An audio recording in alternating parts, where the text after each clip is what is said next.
नमस्कार दोस्तों, मैं गौरव एक बार फिर से आप सबका स्वागत करता हूं आपके अपने परिवार स्वाध्याय श्री में। दोस्तों, जैसे कि आपको पता है कि ये क्लास हमारी होती है शाम को 8 बजे, डेली शाम को 8 बजे चलती है। तो इस वजह से हम शुरू करते हैं अपनी क्लास को, और आप लोग प्रैक्टिस सेशन है ये आपका, आप लोग ध्यान दीजिए अच्छे से, ठीक है। तो आइए शुरू करते हैं पहले क्वेश्चन के साथ। पहला क्वेश्चन क्या कहता है, यहाँ पर ध्यान दीजिए कि पहला क्वेश्चन आपको क्या कहता है, उसका आंसर आप लोगों को देना है। देखिए, जो मुश्किल से प्राप्त हो उसे क्या कहते हैं, बताइए कि जो मुश्किल से प्राप्त हो उसे क्या कहते हैं। मैं आपको बता देता हूं, आपके लिए जानकारी है कि सुबह जो 9 बजे हमारी क्लास हिंदी की होती थी, वो हमारा टॉपिक कंप्लीट हो चुका है। हमने उसमें सारे टॉपिक कंप्लीट किए हैं, ठीक है। और बहुत धीरे धीरे आराम से मैंने आपको पढ़ाया है। उसमें 2 टॉपिक बचे हुए हैं, एक है आपका छंद और एक है आपका अलंकार। 2 टॉपिक आपके उसमें बचे हुए हैं, छंद और अलंकार। अब देखना ये है कि मैं सोच रहा हूँ कि पीडीएफ से कराऊँ आपको, इसलिए थोड़ा सा मैं उसे डिले कर रहा हूँ कि मैं धीरे से करा दूंगा आराम से, क्योंकि एग्जाम्पल अच्छे से दे सकूँगा। टॉपिक बड़े हैं, इसलिए वो मैं सोचता हूँ कि पीडीएफ से जल्दी हो जाएंगे आप लोगों के, ठीक है। तो अभी हम टॉपिक करते हैं अपना, जो हमने शुरू किया है आपका, जो मुश्किल से प्राप्त हो उसे क्या कहते हैं। क्वेश्चन का आंसर देना है आपको, ताकि आपको आपकी प्रैक्टिस का, आपको आपके अभ्यास, आपकी पढ़ाई का पता चल सके। तो जो मुश्किल से प्राप्त हो उसे क्या कहते हैं, अलभ्य, सुलभ्य, दुर्लभ या अलंघ। क्या कहते हैं उसे, कहते हैं दुर्लभ। क्या कहते हैं उसे कहते हैं दुर्लभ। क्या कहते हैं उसे, दुर्लभ कहते हैं। देखिए दोस्तों, ये जो पेपर है ये यूपी ट्रिपल एससी का पेपर है। ये कैसा, यूपी ट्रिपल एससी का पेपर है ये, ठीक है। आप लोग चेक कर सकते हैं, कोई क्वेश्चन अगर आप गूगल पे डालोगे तो आपको पता चल जाएगा, ठीक है। तो इसके साथ ही हम दूसरे क्वेश्चन को देखते हैं कि दूसरा क्वेश्चन क्या कहता है। दूसरा क्वेश्चन कहता है कि अवसर के अनुरूप बदल जाने वाले को क्या कहते हैं। जो अवसर के अनुसार बदल जाए उसे क्या कहते हैं, बताइए उसे क्या कहते हैं। उसे यथास्थितिवादी कहते हैं, आदर्शवादी कहते हैं, भाववादी कहते हैं या अवसरवादी कहते हैं। बताइए उसे क्या कहते हैं, जो अवसर के अनुरूप बदल जाता है। देखिए, जो अवसर के अनुरूप बदल जाता है उसे कहते हैं अवसरवादी। क्या कहते हैं उसे कहते हैं अवसरवादी। क्या कहते हैं उसे कहते हैं अवसरवादी। ऑप्शन नंबर डी इसका राइट आंसर हो जाएगा, ठीक है। आदर्शवादी किसे कहेंगे, आदर्शवादी वो होता है जो अपने आदर्शों पे अडिग रहता है, जो अपने आदर्शों से कभी भी नहीं बदलता, ठीक है ना, अपने आदर्शों पे अडिग रहता है, ठीक है ना। तो क्वेश्चन का राइट आंसर क्या हो जाएगा, राइट आंसर हो जाएगा क्वेश्चन का ऑप्शन नंबर डी, अवसरवादी कहते हैं। क्या कहते हैं, अवसरवादी कहते हैं। तीसरा क्वेश्चन क्या कहता है, भूमि के अंदर की जानकारी रखने वाले को कहा जाता है। बताइए, भूमि के अंदर की जानकारी रखने वाले को क्या कहा जाता है। भाई, जो भूमि होती है उसके अंदर की जो जानकारी होती है, या भूमि के अंदर की जानकारी वैज्ञानिक होते हुए, तो उन्हें क्या कहते हैं, उन्हें भूगर्भवेत्ता कहते हैं, या फिर पुरातत्ववेत्ता कहते हैं, या नृतत्व शास्त्री कहते हैं, या भूकंपवेत्ता कहते हैं। तो बताइए क्या कहते हैं उन्हें, तो उन्हें क्या कहते हैं, उन्हें कहते हैं भूगर्भवेत्ता। अर्थात भू मतलब भूमि और गर्भ अर्थात भूमि की जानकारी रखने वाला, ठीक है ना। भूमि की जानकारी रखने वाले को क्या कहते हैं, भूगर्भवेत्ता कहते हैं, ठीक है ना। पुरातत्ववेत्ता किसे कहते हैं, जो इतिहास की जानकारी रखते हैं, अर्थात जो इतिहास की चीजों को ढूंढते हैं, ठीक है ना। पता है ना आपको कि आपको कहीं पे पता लगा कि वहां पे प्राचीन काल का बहुत पुराना महल मिला, रथ मिला, तलवार मिली, सिक्के मिले, वो उनकी जानकारी कौन रखता है, पुरातत्ववेत्ता रखते हैं, ठीक है ना। अब बात करते हैं क्वेश्चन नंबर 4 की। इनमें से कौन सा शब्द अरुण का समानार्थी नहीं है। बताइए, इनमें से कौन सा शब्द अरुण का समानार्थी नहीं है। एक तरह से मैं कह सकता हूं कि इनमें से अरुण किस किस का अर्थ अरुण निकलता है, या किस किस का पर्यायवाची अरुण है। भाई, सूर्य का सारथी, कुमकुम या बिंबाफल। तो बताइए किसका अर्थ जो है, किसका समानार्थी अरुण नहीं है। तो ऑप्शन नंबर ए, सूर्य का समानार्थी अरुण होता है। सूर्य का सारथी, बिल्कुल भाई, सूर्य का सारथी भी अरुण, ठीक है ना। कुमकुम क्या होता है, कुमकुम भी अरुण का अर्थ निकलता है और उनका समानार्थी है। लेकिन बिंबाफल अरुण का पर्यायवाची नहीं है या समानार्थी नहीं है। तो ऑप्शन नंबर डी इसका राइट आंसर हो जाएगा। अब बात करते हैं क्वेश्चन नंबर 5 की। इनमें से कौन, ये कौन लिखा हुआ है, कौन, औ की मात्रा इस पे आ जाएगी। इनमें से कौन सा शब्द उच्च समानार्थी नहीं है, शब्द उच्च का समानार्थी नहीं है। किसका, उच्च का। बताइए किसका? उच्च का। उच्च का समानार्थी नहीं है। बताइए इनमें से कौन सा शब्द उच्च का समानार्थी नहीं है? किसका? उच्च। उच्च मैं यहाँ पे लिख देता हूँ उच्च। इस उच्च का समानार्थी नहीं है। टीला, श्रेष्ठ, बड़ा, उठा हुआ। बताइए इनमें से कौन सा उच्च का समानार्थी नहीं है? तो ऑप्शन नंबर ए, बी, सी या फिर डी। तो आंसर दीजिए आप लोग कि आंसर क्या हो जाएगा। आंसर हो जाएगा टीला। ऑप्शन नंबर ए, टीला जो है वो उच्च का समानार्थी नहीं होता। भाई कोई व्यक्ति श्रेष्ठ है अर्थात वह बहुत उच्च है, जब तो वो श्रेष्ठ है ना, उच्च है ना। एक तरह से उच्च का समानार्थी श्रेष्ठ भी होता है। अगर बात करूं बड़ा, भाई बड़ा उच्च है तो वो बड़ा ही तो होगा, बहुत बड़ा, बहुत ऊंचा है अर्थात बहुत बड़ा है। उच्च का मतलब एक ऊंचा भी होता है ना। उठा हुआ अर्थात बहुत ऊंचा है। लेकिन टीला, टीले का मतलब उच्च नहीं होता, उच्च टीले का समानार्थी नहीं होता। तो ऑप्शन नंबर ए इसका राइट आंसर हो जाएगा। बात करते हैं छठे नंबर क्वेश्चन की। इनमें से कौन सा शब्द कनक का समानार्थी नहीं है? कनक। इनमें से कौन सा शब्द कनक का समानार्थी शब्द नहीं है? कनक, सोना, मक्का, धतूरा, गेहूं। ऑप्शन नंबर ए, बी, सी या फिर डी। बताइए क्या होगा? सोना, मक्का, धतूरा या फिर गेहूं। तो क्या होगा? देखिए सोना, कनक कहते हैं ना, कनक कनकते सौगुनी मादकता अधिकाय, है ना। तो कनक का एक मतलब सोना होता है और एक मतलब धतूरा होता है, सब जानते हैं। अब दिक्कत आ गई इन दोनों में, तो आंसर क्या हो जाएगा? देखिए सोने की तरह गेहूं चमकता है, बिल्कुल सोने के जैसा होता है ना, पीला पीला सा, तो गेहूं भी सोने का पर्यायवाची होता है। तो आंसर हो जाएगा मक्का। मक्का जो है वो कनक का पर्यायवाची नहीं होता। क्या होता? कनक का पर्यायवाची मक्का नहीं होता। ठीक है ना। क्या हो गया? मक्का कनक का पर्यायवाची नहीं होता। अब बात करते हैं क्रिया के अलावा संज्ञा के लिंग के अनुसार किन शब्दों के रूप परिवर्तित होते हैं? भाई देखिए क्रिया को छोड़कर, क्रिया को छोड़कर संज्ञा के अलावा, ठीक है, संज्ञा के अलावा किन शब्दों के रूप परिवर्तित होते हैं? संज्ञा क्रिया को छोड़कर। देखिए क्रिया को छोड़ देते हैं हम, क्रिया को छोड़ देते हैं कि संज्ञा के लिंग के अनुसार, अर्थात संज्ञा के लिंग के अनुसार, मतलब संज्ञा का अगर हम लिंग बदल देते हैं तो उसके अनुसार किसके रूप परिवर्तित हो जाते हैं? विशेषण के, विशेष्य के, कारक के, विकृति अव्यय के। सबसे पहले इसे हटा दीजिए, हटाना सीखें यहाँ से, इसे हटा देते हैं, कोई मतलब नहीं है। अब हमारे पास 3 ऑप्शन बच जाते हैं। अब देखते हैं हम कारक। कारक चिन्ह क्या होते हैं? कारक चिन्ह आपको पता है क्या होते हैं? का, की, के, ना, ये होते हैं कारक चिन्ह। ठीक है ना। कर्ता ने, कर्म को, ने, पर, ये सब कारक चिन्ह होते हैं। अब के भी नहीं होगा। अब बचा क्या? आपका विशेष्य। विशेष्य और विशेषण, भाई मैंने कहा है संज्ञा के लिंग के अनुसार, तो विशेष्य और विशेषण क्या होते हैं? विशेषण और संज्ञा, स्वरनाम और संज्ञा क्या होते हैं? ये तो खुद विशेष्य होते हैं, तो ये भी कर जाएगा। बचा क्या? विशेषण। ऑप्शन नंबर ए इसका राइट आंसर हो जाएगा। लेकिन मैं आपको एग्जांपल देके बताता हूं, जैसे वह राधा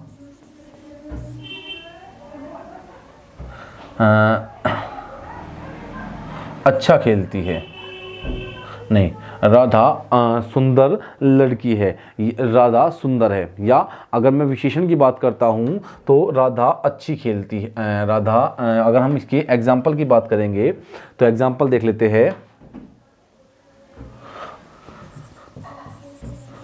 राधा घर में सबसे बड़ी है, सबसे बड़ी है। राधा घर में सबसे बड़ी है, तो बड़ी क्या है? उसकी विशेषता है। लेकिन अगर मैं बात कहूं राम घर में सबसे बड़ा है, क्या है? सबसे बड़ा है। ठीक है ना। तो क्या हो जाएगा? क्रिया के अनुसार, संज्ञा के अनुसार, संज्ञा का अगर हम लिंग बदल देते हैं तो क्या होता है? विशेषण का भी, विशेषण भी बदल जाता है। क्या हो जाता है? विशेषण भी बदल जाता है। ठीक है। अब बात करते हैं हम ऑप्शन नंबर ए इसका राइट आंसर हो जाएगा। क्या हो जाएगा? ऑप्शन नंबर ए।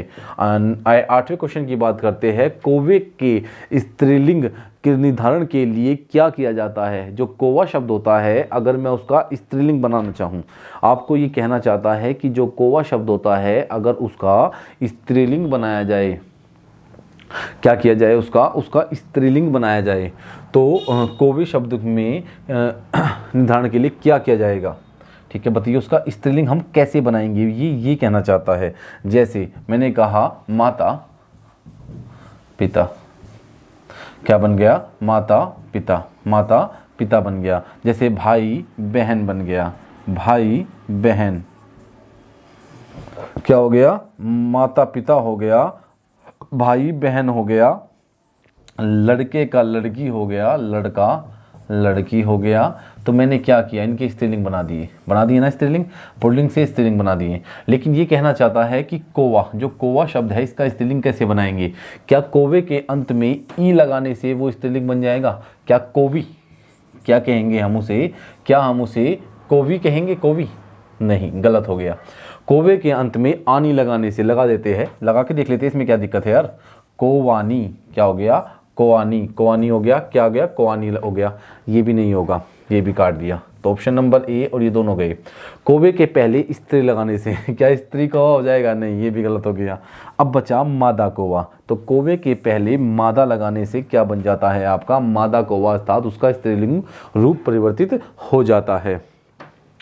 मंत्री शब्द का लिंग क्या है, बताइए, मंत्री शब्द का लिंग क्या है। पुल्लिंग, स्त्रीलिंग, नपुंसकलिंग या उभयलिंग। अब कुछ बच्चे कहेंगे कि मंत्री जी आ गए, मैंने कहा था स्त्रीलिंग और पुल्लिंग का ज्ञान करने के लिए हम इसी वाक्य में परिवर्तित कर लेते हैं। तो देखिए, मंत्री जी आ गए, क्या कहा, मंत्री जी आ गए, बिल्कुल। लेकिन अगर मैं कहूँ मंत्री जी आ गए और वो लेडीज हुई तो क्या गलत कह दिया मैंने, नहीं कहा, क्योंकि मंत्री जो शब्द है उसका कोई लिंग नहीं है, ये उभयलिंगी है। कैसा है, उभयलिंगी है, ये दोनों के लिए प्रयोग किया जाता है, उभयलिंगी होगा, उभयलिंगी होता है। 10वें क्वेश्चन की बात करते हैं। आपदा को छोड़कर वर्णमाला में, अपवाद को छोड़कर वर्णमाला में अक्षरों के नाम किस लिंग में होते हैं। अगर अपवाद को छोड़ दे तो अक्षरों के नाम किस लिंग में होते हैं, अन्य सभी अक्षरों के नाम किस लिंग में होते हैं, बताइए। अपवाद को छोड़ देने पर किस लिंग में होते हैं, बताइए, आप लोग आंसर दीजिए, किस लिंग में होते हैं। अगर बात करूं पुल्लिंग, स्त्रीलिंग, नपुंसकलिंग या उभयलिंग, बताइए ऑप्शन नंबर ए, बी, सी या फिर डी। तो क्या हो जाएगा, पुल्लिंग, क्या हो जाएगा आपका, पुल्लिंग हो जाएगा। तो ऑप्शन नंबर ए पुल्लिंग हो जाते हैं। इनमें से कौन सा पुल्लिंग शब्द स्त्रीलिंग शब्द के प्रत्यय लगाने से बना है, बताइए। ऑप्शन नंबर ए, इनमें से किस शब्द में, किस शब्द, इनमें से कौन सा शब्द पुल्लिंग शब्द स्त्रीलिंग शब्द में प्रत्यय लगाने से बना है, अर्थात कौन सा वह स्त्रीलिंग शब्द है जिसमें कोई प्रत्यय लगाया गया और वो पुल्लिंग बन गया, ये कहना चाहता है। बताइए, आप लोग आंसर दीजिए।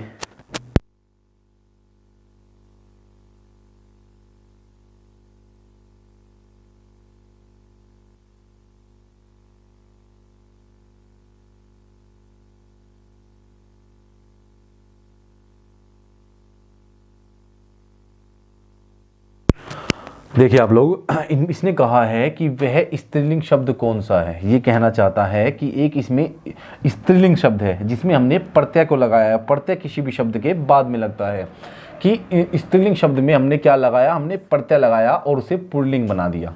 ठीक है, अब तो समझ गए ना। देखिए, मर्दाना, क्या मर्दाना स्त्रीलिंग है, नहीं, मर्दाना पुल्लिंग के लिए ही प्रयोग किया जाता है, क्या, मर्दाना, ठीक है ना। तो बुढ़ापा, नहीं, ये भी नहीं है, बुढ़ापा, क्या है, बुढ़ापा पुल्लिंग है, बिल्कुल सही, बुढ़ापा पुल्लिंग है। लेकिन इसमें क्या हुआ, बूढ़े में लगाया गया, लेकिन बूढ़ा शब्द कैसा है, बूढ़ा भी पुल्लिंग है। यहाँ पे मर्द क्या है, मर्द भी आपका पुल्लिंग था, तो हमें स्त्रीलिंग से बनाना है ना।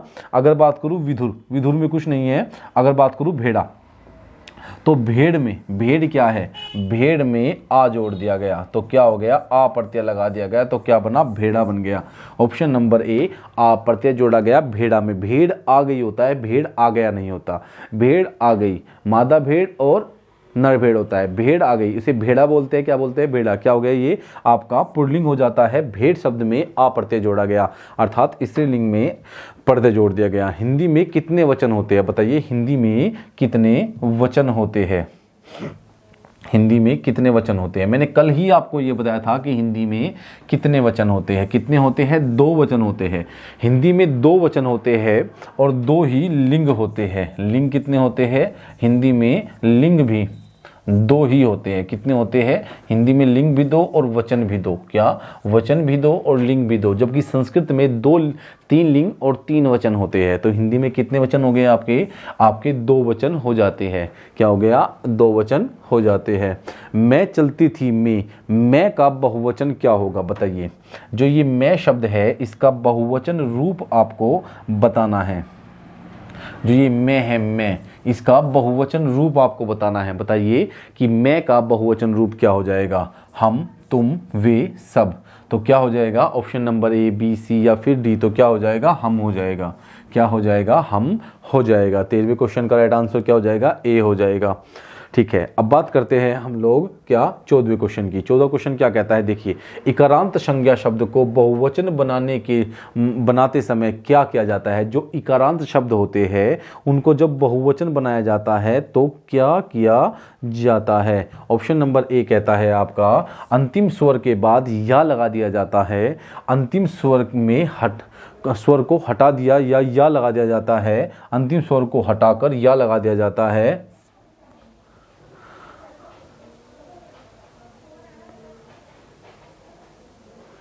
ई को हसु करके अंतिम स्वर के बाद या लगा दिया जाता है, या ई को हसु करके अंतिम स्वर के बाद या लगा दिया जाता है। बताइए, ई को हसु करके अंतिम स्वर के बाद या लगा दिया जाता है।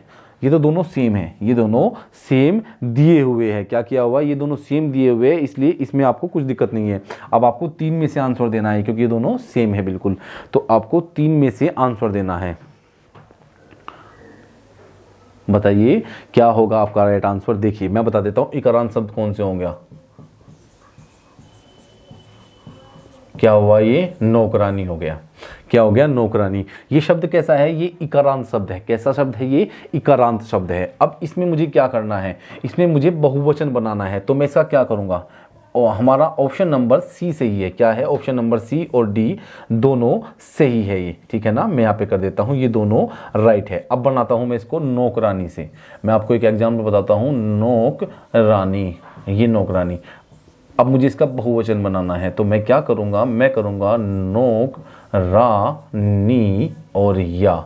क्या हुआ? नौकरानियाँ। बन गया ना नौकरानियाँ। मैंने क्या किया? ई को हस्व स्वर करके, जो ये ई था बड़ा ई, मैंने इसको हस्व स्वर अर्थात छोटे में बदल दिया छोटे में। ये के बाद या लगा दिया जाता है और मैंने क्या किया? या लगा दिया। तो क्या बन गया आपका? क्या बन जाता है आपका? नौकरानियाँ। तो क्या हुआ? ऑप्शन नंबर सी और डी दोनों राइट हो जाते हैं। ठीक है ना? अब बात करते हैं 15वें क्वेश्चन की। हिंदी में इस्तेमाल होने वाले उर्दू शब्दों का बहुवचन बनाने के लिए प्राय किस भाषा के प्रत्यय लगाए जाते हैं? बताइए कि प्राय किस भाषा के प्रत्यय लगाए जाते हैं? क्या किया जाता है? प्राय किस भाषा के प्रत्यय लगाए जाते हैं? बताइए किस भाषा के प्रत्यय लगाए जाते हैं? हिंदी में इस्तेमाल होने वाले, हिंदी में हम बहुत सारे उर्दू शब्दों का प्रयोग करते हैं और उनके बहुवचन जब हम बनाते हैं तो उनके बहुवचन बनाने के लिए हम उनमें प्रत्यय लगाते हैं। क्या करते हैं? प्रत्यय। जैसे नौकरानी में मैंने या प्रत्यय लगाया। ठीक है ना? प्रत्यय किसी शब्द के अंत में लगता है।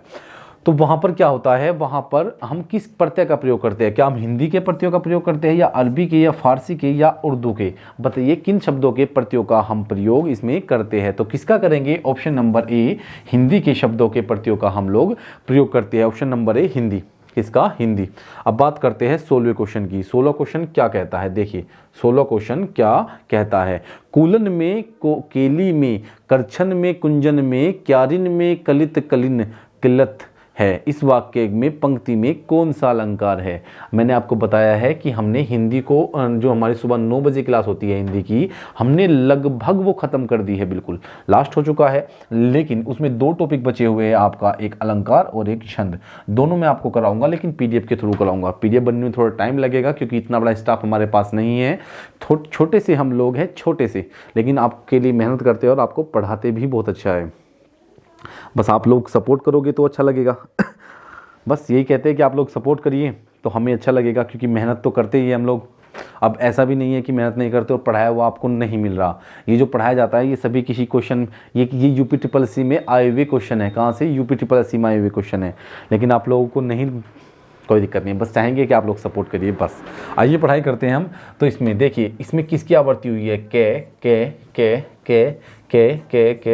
तो इसमें किसकी आवर्ती हुई है, इसमें कै वर्ण की आवर्ती हुई है। जब किसी वर्ण की आवर्ती एक से अधिक बार होती है वहां पर कौन सा अलंकार होता है, अनुप्रास अलंकार हो जाता है। क्या होता है, अनुप्रास अलंकार हो जाता है। तो ऑप्शन नंबर ए इसका राइट आंसर हो जाएगा, अनुप्रास अलंकार। माला फेरत जुग भया, माला फेरत जुग भया, फिरा न मन का फेर, कर का मन का डारी दे, मन का फेर। क्या हुआ, माला फेरत जुग भया, फिरा न मन का फेर, कर का मन का डारी दे और मन का फेर। तो इसमें कौन सा अलंकार है, कौन सा अलंकार है, इस पंक्ति में कौन सा अलंकार है। शकुंतला नाटक, अरे ये तो कुछ और दे दिया, प्रेम सागर, सिंहासन 32, बेताल 25, ये तो किसी उसके नाम दे दिए, उपन्यास के, नाटक के, कहानियों के नाम दे दिए। तो मैं इसका राइट आपको आंसर बता देता हूँ। इसका जो राइट आंसर हो जाएगा वो हो जाएगा यमक अलंकार। क्या हो जाएगा, ये है आपका यमक अलंकार का एक उदाहरण है। किसका, यमक अलंकार का। क्योंकि इसमें जब कोई एक शब्द एक से अधिक बार आता है और उस शब्द का हर बार अर्थ बदल जाता है लेकिन कहानी एक ही चलती है हमेशा, वहां पर क्या होता है, वहां पर आपका यमक अलंकार हो जाता है। तो आपका 17वें का राइट आंसर क्या हो जाएगा, यमक अलंकार। 18वें क्वेश्चन की अगर मैं बात करता हूं तो 18वां क्वेश्चन कहता है, काव्य की शोभा बढ़ाने वाले धर्मों को अलंकार कहते हैं। इस उक्ति में प्रयुक्त धर्म शब्द का अर्थ क्या है, बताइए। इस युक्ति में प्रयुक्त धर्म शब्द का जो अर्थ है वो क्या है, धर्म, ठीक है ना। आपको इसका अर्थ बताना है कि इसका अर्थ क्या है, मजहब, गुण, सत्कर्म या कर्तव्य। इस धर्म शब्द का जो अर्थ है यहाँ पर क्या है कि काव्य की शोभा बढ़ाने वाले धर्मों को अलंकार कहते हैं। तो इसमें क्या है आपका, इसमें ऑप्शन नंबर बी, धर्म का अर्थ हो जाएगा बी, ऑप्शन नंबर बी हो जाएगा यहाँ पे। 18वें का राइट आंसर क्या हो जाएगा, गुण। 19वां क्वेश्चन क्या कहता है, तरनी तनुजा तट तमाल तरवर बहु छाए। तरनी तनुजा तट तमाल तरवर बहु छाए, झुके कुल सो नीर। क्या, झुके कुल सो नीर, कुल सो जल प्रसन्न, हित मनु सुहाए, हित मनु सुहाए। इस पंक्ति की दूसरी पंक्ति में कौन सा अलंकार है, बताइए। इसमें दूसरी पंक्ति में कौन सा अलंकार हो जाएगा, बताइए कौन सा अलंकार हो जाएगा। सबसे बड़ी बात है कि इसमें आपको घुमाया गया है, इसमें आपको ये यूपी ट्रिपल एससी, ये question UP triple SC junior assistant, क्या हुआ था, जूनियर असिस्टेंट में आया हुआ क्वेश्चन है, ठीक है ना। अब देखिए आप लोग चेक कर लीजिए, सारे क्वेश्चन यूपी ट्रिपल एससी के एग्जाम में आए हुए हैं। अब देखिए, तरनी तनुजा तट तमाल तरवर बहु छाए, झुके कुल सो जल प्रसन्न, हित मनु सुहाए। दूसरी पंक्ति कहाँ से शुरू होती है, यहाँ से, एक झुके वहां पे चला गया इसका, और यहाँ से कुल सो जल प्रसन्न, हित मनु सुहाए। मनु मानो जनु ज्वानो जो, जहाँ पे आ जाता है वहां पे उत्प्रेक्षा अलंकार हो जाता है। क्या आपका उत्प्रेक्षा अलंकार, डी इसका राइट आंसर हो जाता है। अब बात करते हैं 20वें क्वेश्चन की, आमरण में कौन सा समास है, बताइए। आमरण, मैंने आपको बताया है, मैंने आपको समास कराया है सुबह 9 वाली क्लास में, बहुत अच्छे से मैंने आपको समास क्लियर कराया है। मैंने वो हर चीज़ आपको बताई है समास में जो आपके लिए बहुत ज़्यादा इंपॉर्टेंट है। ऐसी कोई भी चीज़ नहीं है जो मैंने आपके लिए छोड़ दी थी, मैंने सब कुछ बताया है, A to Z आपको पढ़ाया है। सुबह 9 बजे वाली क्लास आप लोग जाइए और जाके देख सकते हैं, सुबह 9 बजे वाली क्लास जो हमने अभी ख़त्म की थी। कुछ दिनों के लिए रेस्ट लिया है ताकि आप लोग क्लास ले लो अच्छे से, उसके बाद फिर से शुरू कर लेंगे। अभी के लिए आप देखिए, आप टेस्ट लगाइए। मैंने आपको बताया था कि यदि किसी के शब्द की शुरुआत में आ भर प्रति आ जाए तो वहाँ पर क्या हो जाएगा, अव्ययी भाव समास होता है। क्या होता है, अव्ययी भाव समास होता है, ठीक है ना। प्रथम पद अव्यय हो और अव्यय है ये, तो क्या हो गया, अव्ययी भाव समास हो जाएगा। द्वंद्व समास में कौन सा पद प्रधान होता है, बताइए। द्वंद्व समास में कौन सा पद प्रधान होता है, पूर्व पद, उत्तर पद, दोनों पद, इन कोई तीसरा पद प्रधान होता है। अगर तीसरे पद की मैं बात करता हूं तो ये होता है बहुब्रीहि समास। क्या होगा, बहुब्रीहि समास होगा, ठीक है। ये कोई तीसरा पद प्रधान होगा तो बहुब्रीहि समास। उत्तर पद की अगर बात करता हूं तो तत्पुरुष समास। क्या हो गया, तत्पुरुष समास हो जाएगा। अगर बात करूं पूर्व पद की तो अव्ययी भाव समास हो जाएगा। क्या हो जाएगा, अव्ययी भाव, अवयवी भाव समास हो जाएगा। लेकिन अगर बात करूं दोनों पद प्रधान होते हैं तो ये होता है द्वंद्व समास। तो राइट आंसर 21वें का राइट 21वें क्वेश्चन का राइट आंसर हो जाएगा ऑप्शन नंबर सी। क्या हो जाएगा? ऑप्शन नंबर सी हो जाएगा। अब बात करते हैं सु प्लस उक्ति में सही संधि विच्छेद है। बताइए, सु प्लस उक्ति का सही संधि विच्छेद आपको बताना है। देखिए, सु प्लस उक्ति, सु प्लस उक्ति, सु प्लस सुक्त प्लस ई, सु प्लस किक्ति, किक्ति, तो क्या होगा? सु प्लस उक्ति। मैंने बताया था जब भी आपको जहां से हम तोड़ते हैं वहां पे आपका आ जाए, आ जाए, ई आ जाए, ऊ आ जाए, री आ जाए, वहां पे क्या होता है? वहां पे हमेशा कौन सा? दीर्घ संधि होती है। संधि कितने प्रकार की होती है? डी जी वी वाई ए। दीर्घ संधि, गुण संधि, वृद्धि संधि, यण संधि, अयादि संधि। तो दीर्घ संधि होती है। क्या होती है? आपकी दीर्घ संधि। तो क्या हो जाएगा? देखिए, ये ऑप्शन नंबर ए इसका राइट आंसर हो जाएगा। ये हो जाएगा सु प्लस उक्ति, सु प्लस उक्ति। यहां से ऊ, बड़ा ऊ, छोटा ऊ, और यहां से ऊ दोनों मिले तो क्या बना? बड़ा ऊ बना। तो क्या हो गया? सु प्लस उक्ति बन जाता है सुक्ति। तो राइट आंसर हो जाएगा ऑप्शन नंबर ए। अब बात करते हैं 23वें नंबर क्वेश्चन की। नरेश का सही संधि विच्छेद क्या होगा?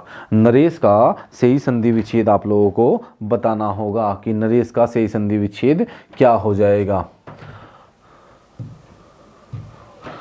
नरेश का सही संधि विच्छेद क्या होगा?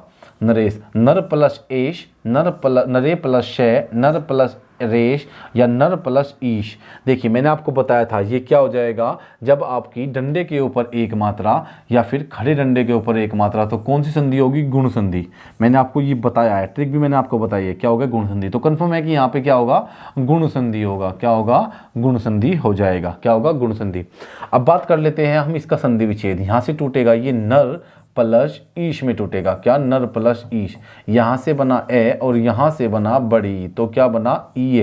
क्या बना? ए बना। क्या बना? ए बना। यहां से क्या हो जाएगा? न रे ए और शे, तो क्या बना? नरेश।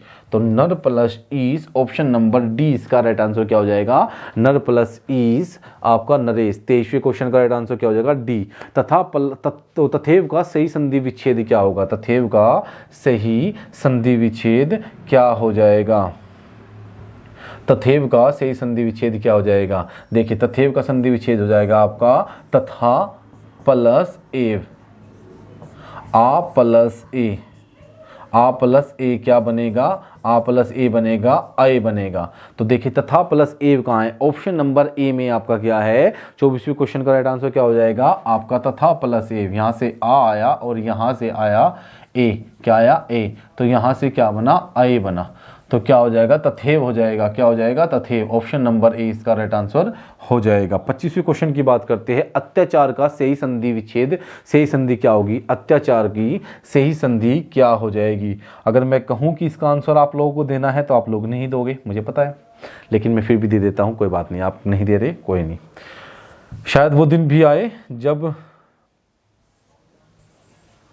जब ये कहे हम कि हाँ आप आंसर दोगे और आप लोग हमें आंसर दो, क्योंकि इतना तो डिजर्व करते हैं कि हम आपको बहुत अच्छा पढ़ा लेते हैं। इतना बुरा नहीं पढ़ाते कि आपकी समझ में ना आए। सब कुछ आपको क्लियर कराया गया है। ये सभी नियम आपको बहुत अच्छे से क्लियर कराया गया है। देखिए, यहाँ से क्या आएगा? यहाँ से आएगा ई और यहाँ से आएगा आ। तो क्या बना? ईया। क्या बना? ईया बना। मैंने जब बताया था कि ये से पहले अगर आधा अक्षर आता है तो कौन सी संधि होगी? ये आपकी यण संधि होगी। कौन सी? यण संधि हो जाएगी। तो क्या हो जाएगा? अत्याचार का संधि विच्छेद हो जाएगा अति प्लस आचार। ऑप्शन नंबर सी, अत्याचार। यण संधि है इसमें। कौन सी? यण संधि। आज हमारे 25 क्वेश्चन यहाँ पर थे, हमने कंप्लीट कर लिए दोस्तों, ठीक है ना। हमारे क्वेश्चन कंप्लीट हो जाते हैं। हम यहीं तक रखेंगे। सुबह 6 बजे करंट अफेयर क्लास होती है। मैडम आपकी करंट अफेयर क्लास लेती है, बहुत अच्छी से, बहुत मेहनत करती है मैडम। लगभग 40 प्लस आपको मैडम स्टैटिक जीके के क्वेश्चन कराती है ना मैडम। स्टैटिक जीके क्वेश्चन जो आप लोगों के लिए बहुत ज़्यादा इंपॉर्टेंट है। अगर आप लोग चाहोगे तो आपको फ़ायदा होगा उनसे। रोज डेली मैडम स्टैटिक जीके कराती है, तो आप लोगों को बहुत फायदा होगा उनसे। आप लोग क्लास में आइए और देखिए। 8 बजे मैडम आपको बायोलॉजी पढ़ाती है। हिंदी क्लास 9 बजे होती है, वो अभी हमारी बंद हो चुकी है क्योंकि हमने कोर्स कंप्लीट कर लिया है। आप लोग वहाँ से प्लेलिस्ट से जाकर देख सकते हैं। आप हमें फॉलो कर सकते हैं, नीचे लिंक दिया गया है। तो दोस्तों, आज के लिए हम इतने रखेंगे। आप लोगों के लिए धन्यवाद।